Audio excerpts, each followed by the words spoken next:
അമിതവണ്ണം കുറയ്ക്കാൻ വേണ്ടിയിട്ട് ഏറ്റവും ഇമ്പോർട്ടൻ്റ് എന്ന് പറഞ്ഞാൽ നമ്മുടെ ഭക്ഷണം ക്രമീകരിക്കുക എന്നുള്ളതാണ്. അപ്പോൾ ഈ അമിതവണ്ണം കുറയ്ക്കണമെങ്കിൽ നമ്മുടെ ഭക്ഷണക്രമം ഒരു ദിവസത്തേക്ക് എങ്ങനെ മാനേജ് ചെയ്യാം എന്ന് ഈ വീഡിയോയിലൂടെ നോക്കാം. ഞാൻ ഡോക്ടർ പ്രിയ, കലോഞ്ചി ഡയറ്റിലെ മെഡിക്കൽ ഓഫീസറാണ്.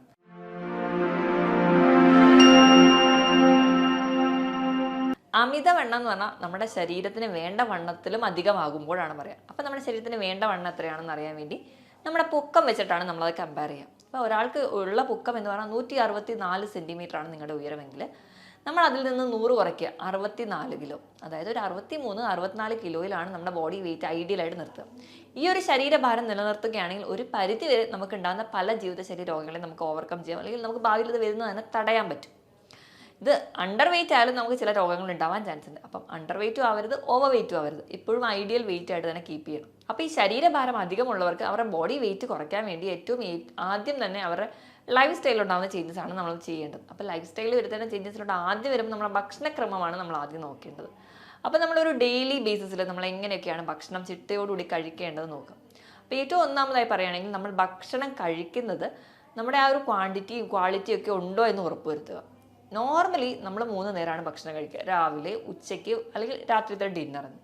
ഇതിൽ രാവിലത്തെ ബ്രേക്ക്ഫാസ്റ്റ് ഭയങ്കര ലൈറ്റ് ആയിരിക്കും, സമയക്കുറവ് കൊണ്ട്. ഉച്ചക്കത്തെ ലഞ്ച് ഒരു മോഡറേറ്റ് ഫോമിൽ കഴിക്കും, രാത്രിത്തെ ഡിന്നർ നല്ല ഹെവി ആയിട്ട് കഴിക്കും. ഈ ഒരു ലൈഫ് സ്റ്റൈലാണ് നമുക്ക് അമിതവണ്ണം ഉണ്ടാക്കാൻ പ്രധാന കാരണം. അപ്പം അതാദ്യം നമ്മൾ മാറ്റുക. മറിച്ച് എപ്പോഴും രാജാവിനെ പോലെ ക്വാളിറ്റി വൈസിൽ ഒരു രാജാവിനെ പോലെ വേണം നമ്മൾ ബ്രേക്ക്ഫാസ്റ്റ് കഴിക്കാൻ. അപ്പം നമ്മൾ രാവിലെ എണീക്കുമ്പോൾ തന്നെ എല്ലാവരും സ്റ്റാർട്ട് ചെയ്യുന്നത് ഒരു ചായയിലൂടെയോ കാപ്പിയിലൂടെയോ ഒക്കെ ആണെങ്കിൽ ആ ഒരു ശീലം നമ്മൾ ആദ്യം ഓവർകം ചെയ്യുക. മാറ്റി ചെറിയ ഡ്രിങ്ക്സിലോട്ടൊക്കെ മാറുക. അതിനായിട്ട് ചെറിയ വാം ഡ്രിങ്ക്സ് ഒക്കെ നമുക്ക് യൂസ് ചെയ്യാവുന്നതാണ്. നോർമലായിട്ടുള്ള പ്ലെയിൻ ഒരു വാം വാട്ടർ കുടിച്ച് നിങ്ങൾക്ക് സ്റ്റാർട്ട് ചെയ്യാം. ഒരു 2 ഗ്ലാസ് ഇളം ചൂടുവെള്ളം രാവിലെ തന്നെ തുടങ്ങുകയാണെങ്കിൽ ഏറ്റവും നല്ലത്. ഇനി അതല്ല, നിങ്ങൾക്ക് ചായയോ കാപ്പിയോ അഡിക്ഷൻ ഉള്ളവരാണെങ്കിൽ മാക്സിമം കട്ടൻ ചായ അല്ലെങ്കിൽ കട്ടൻ കാപ്പി ഡിപ്പെൻഡ് ചെയ്യാം. ഇപ്പോൾ കട്ടൻ ചായ എടുക്കുമ്പോഴോ കട്ടൻ കാപ്പി എടുക്കുമ്പോൾ അതിനകത്ത് കലോറി ഇല്ല. മറിച്ച് കട്ടൻ കാപ്പി കുടിക്കുകയാണെങ്കിൽ നമ്മുടെ ലിവറിൻ്റെ ഫംഗ്ഷനെ കുറച്ചും കൂടി എൻഹാൻസ് ചെയ്യും, കുറച്ചുകൂടെ പ്രോപ്പർ ആക്കും. ഇപ്പോൾ ഫാറ്റി ലിവർക്ക് ഒരു പരിധി വരെ കുറയ്ക്കാൻ വേണ്ടി ഈ കാപ്പിയിലെ കഫീൻ സഹായിക്കുന്നുണ്ട്. ഇതിന് പുറമെ നമുക്ക് ഗ്രീൻ ടീനെ ഡിപ്പെൻഡ് ചെയ്യാം, ജീരകവെള്ളം ഡിപ്പെൻഡ് ചെയ്യാം, ഇതല്ലെങ്കിൽ ആപ്പിൾ സിഡർ വിനെഗർ ഡിപ്പെൻഡ് ചെയ്യാം. അതും അല്ലെങ്കിൽ നമുക്ക് സിനമൺ ഇട്ട് തിളപ്പിച്ച വാട്ടറോ അല്ലെങ്കിൽ അങ്ങനെ മല്ലിവെള്ളം, ഇതൊക്കെ നിങ്ങൾക്ക് മാറി മാറി യൂസ് ചെയ്യാവുന്നതാണ്. അപ്പോൾ അത് നമ്മുടെ ചോയ്സ് ആയിട്ട് നമ്മൾ അങ്ങനെ ഒരു ദിവസം സ്റ്റാർട്ട് ചെയ്യാം. എന്തായാലും പാലും പഞ്ചസാരയും കംപ്ലീറ്റ്ലി ഒഴിവാക്കാൻ വേണ്ടി ശ്രദ്ധിക്കുക. ഇനി രാവിലത്തെ ആ ഒരു ബെഡ് കോഫി അല്ലെങ്കിൽ ബെഡ് ടീ നമ്മളവിടെ അഡ്ജസ്റ്റ് ചെയ്തു എന്ന് വിചാരിക്കുക. ഇനി നമ്മൾ വ്യായാമത്തിന് പോകുന്ന ആൾക്കാരാണെങ്കിലും പ്രത്യേകിച്ച് വർക്കൗട്ടിനൊക്കെ പോകുന്ന ആൾക്കാരാണെങ്കിൽ ഈ ഒരു ഡ്രിങ്കിനോടൊപ്പം തന്നെ നിങ്ങൾക്ക് ഒരു പിടി നട്ട്സ് കഴിക്കേണ്ടതാണ്. കാരണം നമുക്ക് എക്സസൈസ് ചെയ്യുമ്പോൾ ഉണ്ടാകുന്ന ആ ഒരു എനർജി ലോസിനെ ഒന്ന് ബാലൻസ് ചെയ്യാൻ വേണ്ടിയിട്ട്. ഇതല്ല എങ്കിൽ നമ്മൾ വലിയ രീതിയിലുള്ള വ്യായാമമൊന്നുമില്ല, അല്ലെങ്കിൽ നമുക്ക് ഈ ഒരു ഡ്രിങ്കിലൂടെ തന്നെ എനർജി കിട്ടുമെന്ന് ഉറപ്പുണ്ടെങ്കിൽ നമുക്ക് നേരെ ബ്രേക്ക്ഫാസ്റ്റിലോട്ട് കിടക്കാം. ബ്രേക്ക്ഫാസ്റ്റിലോട്ട് വരുമ്പോൾ നമ്മളെല്ലാവരും ചെയ്യുന്നത് ഒരു 4-5 ഇഡ്ഡലിയും നല്ല സാമ്പാറും ചമ്മന്തി എല്ലാം കൂടി അങ്ങനെ ഒരു ദിവസം തന്നെ കഴിക്കലാണ്. അപ്പോൾ അവിടെ നമ്മളത് മാറ്റുക. കാരണം നമ്മൾ ഉപയോഗിക്കുന്ന വെള്ള അരി എന്ന് പറയുമ്പോൾ ഇതിൽ തീരെ ഫൈബർ ഇല്ല. ഫൈബർ ഇല്ലാത്തത് കൊണ്ട് തന്നെ നമ്മൾ കഴിച്ചാൽ പെട്ടെന്ന് തന്നെ പിന്നെയും വിശക്കും.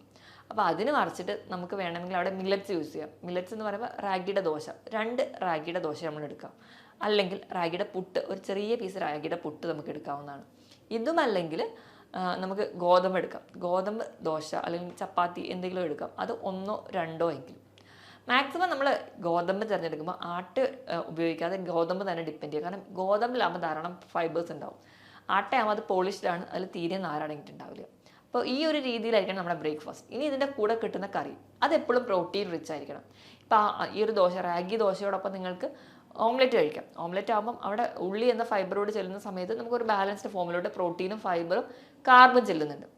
ഇനി ഇതല്ല, നിങ്ങൾ മുട്ട പുഴുങ്ങിയാണ് കഴിക്കാൻ ഉദ്ദേശിക്കുന്നതെങ്കിൽ അതിനോടൊപ്പം നിങ്ങൾ കുറച്ച് ഒണിയൻ കൂടി കട്ട് ചെയ്ത് കഴിക്കുക. അപ്പോൾ അവിടെയും കുറേ ഫൈബേഴ്സ് കിട്ടും. വേണമെങ്കിൽ ഒണിയനും ക്യുക്കുംബറും വെച്ചിട്ട് ഒരു സാലഡ് ആക്കി രാവിലെ കഴിക്കാം. ഒപ്പം റാഗി ദോശയും ഒരു മുട്ട പുഴുങ്ങിയതും. ഇനി ഇതല്ലെങ്കിൽ തന്നെ നമുക്ക് കടല ഡിപ്പെൻഡ് ചെയ്യാം, അല്ലെങ്കിൽ ഏത് തരത്തിലുള്ള കടല, പയർ, പരിപ്പ്, പനീർ, ഇവയെല്ലാം പ്രോട്ടീൻ റിച്ച് ആണ്. അപ്പോൾ അവയെല്ലാം നിങ്ങൾക്ക് ഇൻക്ലൂഡ് ചെയ്യാവുന്നതാണ്. നമ്മൾ നല്ല രീതിയിൽ ഫൈബറൊക്കെ അടങ്ങിയില്ല, അല്ലെങ്കിൽ പ്രോട്ടീൻ റിച്ച് ആയിട്ടുള്ള ഒരു ബ്രേക്ക്ഫാസ്റ്റ് തുടങ്ങി കഴിഞ്ഞാൽ പിന്നെ നമുക്ക് വലിയ രീതിയിൽ അങ്ങ് വിശക്കില്ല. 11 മണിക്ക് ഇപ്പോൾ ഓഫീസിലൊക്കെ പോകുന്ന ആൾക്കാരാണെങ്കിൽ 11 മണിക്ക് ഒരു ചായയും ഒരു എണ്ണക്കടിയും മസ്റ്റായിരുന്നു.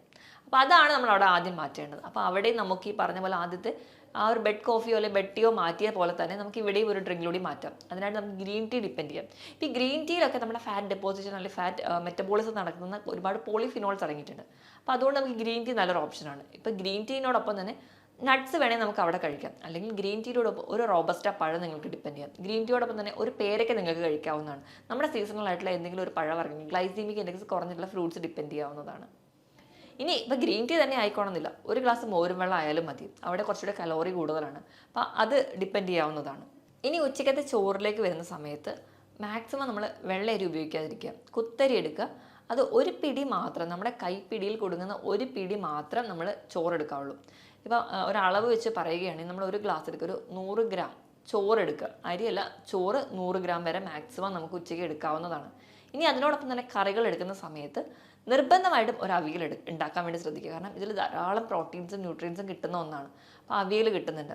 അതിനോടൊപ്പം അവിയൽ ഉണ്ടാക്കുമ്പോൾ ശ്രദ്ധിക്കേണ്ടത് തേങ്ങയുടെ അളവ് ഒന്ന് കൺട്രോൾ ചെയ്ത് യൂസ് ചെയ്യാം. പിന്നെ എന്തെങ്കിലും ഒരു തോരനാക്കാം. അതിനോടൊപ്പം തന്നെ പയറ്, കടല പോലെയുള്ള എന്തെങ്കിലും ഒരു പ്രോട്ടീൻ, അല്ലെങ്കിൽ മുട്ട, അങ്ങനെ ഏതെങ്കിലും രീതിയിൽ മീനോ അല്ലെങ്കിൽ ചിക്കനോ യൂസ് ചെയ്യാം. ഇതൊക്കെ പ്രോട്ടീനാണ്. ഇത് കറി വെച്ച് കഴിക്കാൻ വേണ്ടി ശ്രദ്ധിക്കുക. ഇതോടൊപ്പം തന്നെ ഒരു ബൗളിൽ സാലഡും കൂടെ കഴിക്കുകയാണെങ്കിൽ നമുക്ക് ഉച്ചക്കത്തെ ലഞ്ച് നല്ല രീതിയിൽ ഫില്ലിംഗ് ഉണ്ടാവും. ഇനിയിപ്പോൾ നിങ്ങൾക്ക് കുറച്ചും കൂടി ഹെൽത്തി ആയിട്ട് കഴിക്കണം എന്ന് തോന്നുകയാണെങ്കിൽ പച്ചക്കറിയൊക്കെ നമുക്കൊന്ന് ആവിയിൽ പുഴുങ്ങിയ ശേഷം കുറച്ച് ഉപ്പും മഞ്ഞളും കുരുമുളക് പൊടിയും കൂടി ഇട്ടിട്ട് അങ്ങനെയും കഴിക്കാൻ താല്പര്യമുള്ളവർക്ക് അങ്ങനെയും കഴിക്കാം. അപ്പോൾ ഈ ഉപ്പും അതുപോലെ തന്നെ മഞ്ഞളും കുരുമുളകും കുറഞ്ഞ അളവിൽ ചെല്ലുന്ന സമയത്ത് അവ നമുക്ക് ഫാറ്റിൻ്റെ ഡൈജഷന് സഹായിക്കുന്നുണ്ട്. അതോടൊപ്പം തന്നെ നമുക്ക് എല്ലാ ന്യൂട്രിയൻസും നമ്മൾ ആവിയിൽ വേവിക്കുന്നതുകൊണ്ട് നഷ്ടപ്പെടാതെ നമുക്ക് കിട്ടുകയും ചെയ്യും. അപ്പോൾ ആ ഒരു രീതിയിൽ നമുക്ക് കഴിക്കാവുന്നതാണ്. മാക്സിമം നമ്മൾ കഴിക്കുമ്പോൾ ശ്രദ്ധിക്കേണ്ടത് ചെറിയ മത്സ്യങ്ങളെ തിരഞ്ഞെടുക്കുകയാണെങ്കിൽ ഒമേഗ 3 ഫാറ്റി ആസിഡ്സ് നമുക്ക് കിട്ടും.